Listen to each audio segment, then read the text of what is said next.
experience has helped you build a product that is usable and survivable and works and gives the person who's paying for it more than they're buying. You know, they're getting more for their money than just that package. They're getting you, your experience, all the things you know about them, and so that the guy and gal that's inside that suit is going to be able to wear that thing and represent that company or their organization in a way that is they're comfortable. They can, you know, they can just go out there and do cartwheels in a driveway if they need to.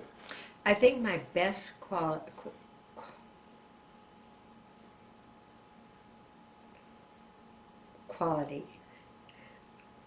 I think my best quality is that I listen to people. Right.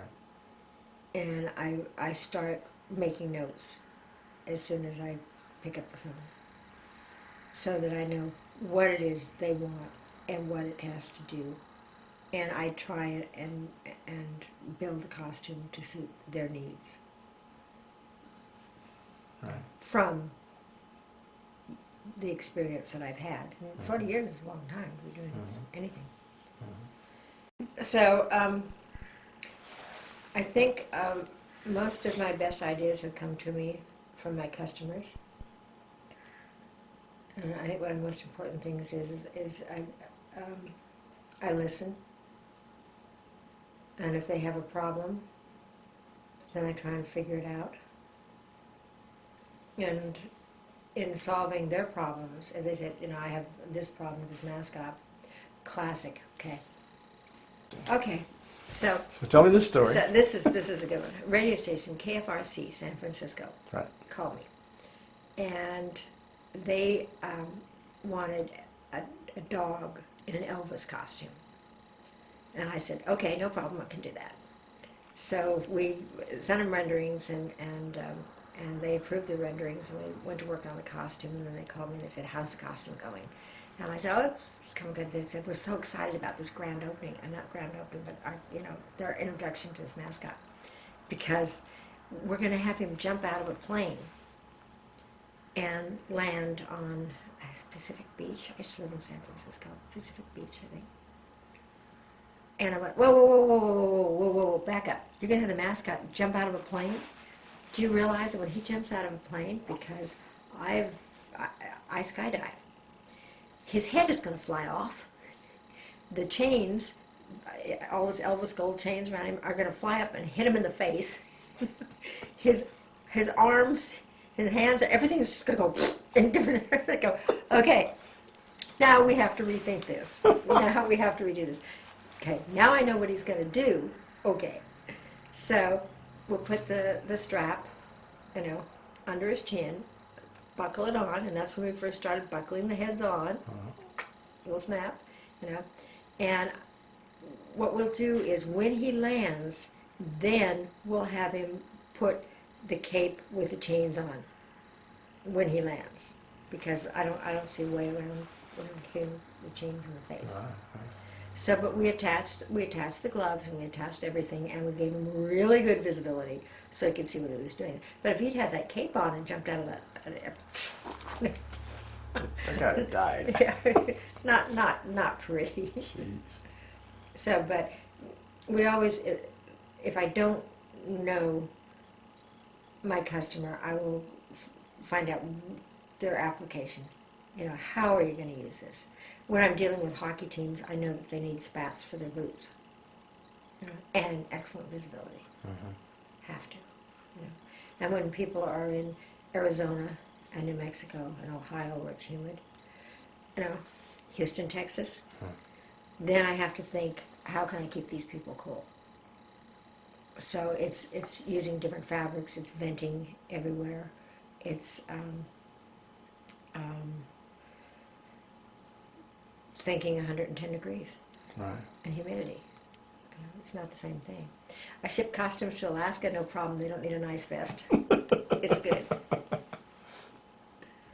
So. The way you construct the costumes make them very comfortable for the users.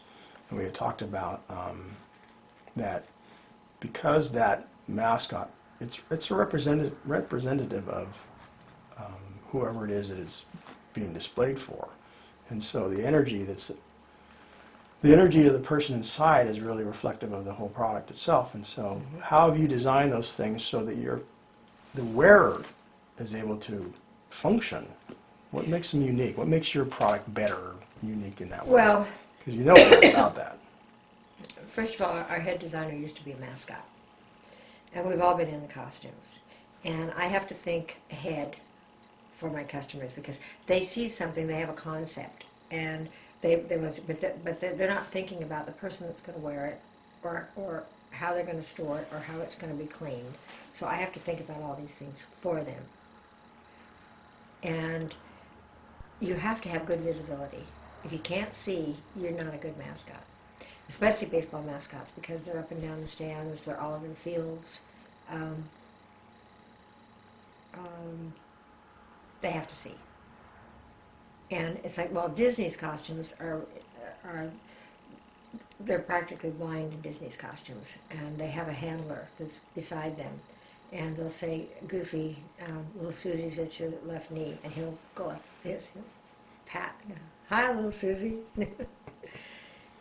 And then 20 minutes out of being in that costume, then they have to go in and take it off. But baseball people, sports people, they're active in those costumes. Look at the San Diego Chicken. I mean, he is like just, he's running. And on a lot of the mascots are actually not acrobats, but gymnasts. Gymnasts, yeah. And I had a picture of a Subway costume. They had somebody in it doing when you turn upside down. Backflips? Somersaults? No, somersaults Cartwheels? are wrong. Cartwheels. It was doing cartwheels in the parking lot in the costume. I went, I don't think so. And he said, I'll send you a video. And sure enough, he had, in our mascot costume that he could do cartwheels. So this is like, okay. But we try and make the feet not too big, because if they're too big, they'll trip over them. But larger than life, because the mascots are larger than life. And visibility, and being able to breathe. If the costume is too close to your face, and some of the heads I've seen from other companies, they're smashed right against their faces against the fabric. You can't do that. So you need to make it big enough. And all of my staff have a list of checkpoints. They have to try it on, and they have to see. Can you breathe? Can you see? Can you see my feet? Can you see over here? With really good vision, you'll have almost peripheral vision. But a lot of them are like. Another thing we do is I always try and put the visibility out the mouth, because if it's out the mouth, you have almost peripheral vision. If it's out the eyes, you have to have your eyes centered into those little spaces, and you have to be up close enough to it. So, and if you put screens in the eyes, then the characters look lifeless. So it's better to have three-dimensional eyes that have what we call lighting in them, with a little light in the eyes. And then their visibility is out the mouth, because people, it's really strange. I've watched a lot of people deal with mascots, and they'll look at the eyes of the mascot, even though the person is seeing out of the mouth. They'll talk to the, and we used to do what we called a little person. Well, we still do this one. And the face is on the belly of the wearer, so it's down here, and the head is in a hat that's up here, and they're looking at the hat.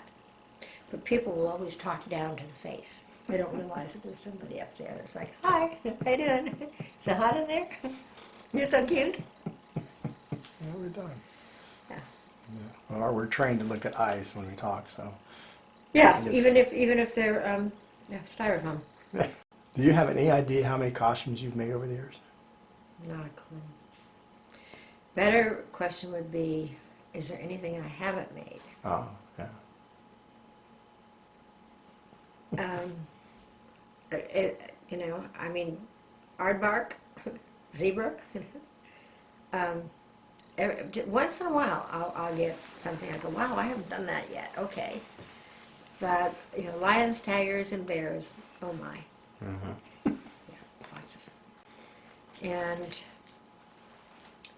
humanoids, lots of humanoids. We've actually done costumes for dentists, doctors, and mayors who had a pair of chiropractors, brothers, that couldn't be every place they wanted to be, so they had costumes made up of themselves. That was a strange order. Then I had this Clones. yeah, yeah. No, we've done them, and we've done 3 mayors, 3, 4, 5 dentists. One of the dentists did it. He did a whole.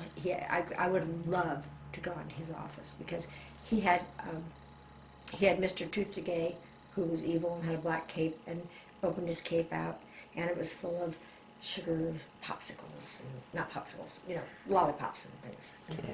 And then he had a tooth costume and a tooth fairy.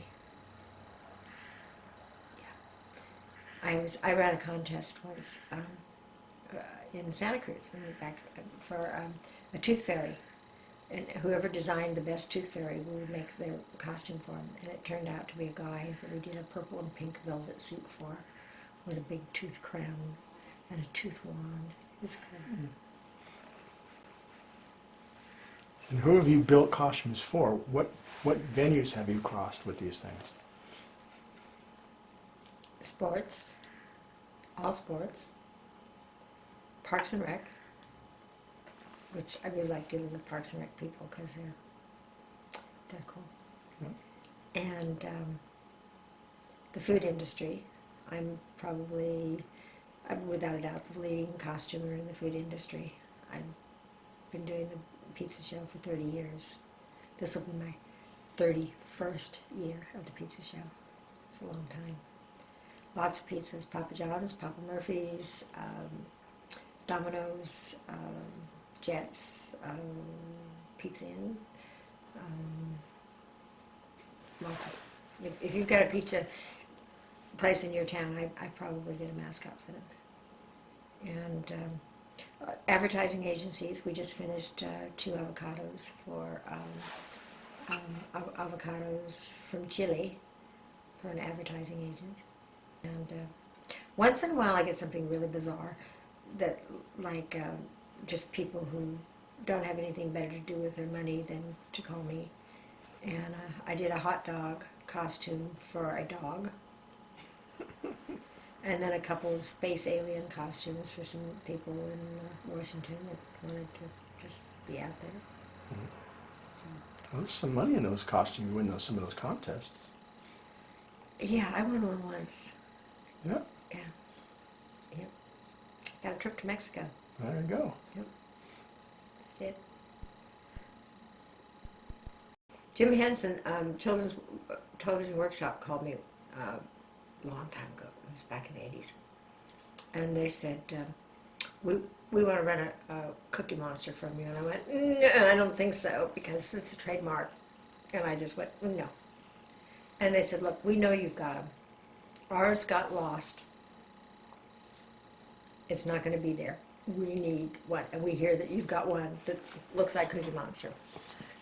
I said, okay, if Jim Henson writes me a letter telling me that it's okay to make Cookie Monster, then I'll write them to you. So I actually have a letter from Jim Henson, who's pretty famous, saying that I can make Cookie Monster. So you had to get permission to build it first, right? Well, no, I always build them without getting permission. Oh, okay. That was after the fact. Okay. I see.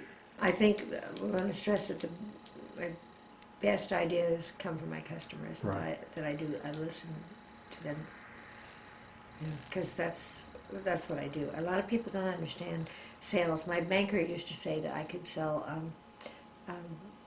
ice cubes to Eskimos. The truth of the matter is, I couldn't sell anything that I didn't believe in. And the best salesman listens to his customers' needs. And that's why I have people that I've had, customers from the get-go. And you know, and they come back and they refer me.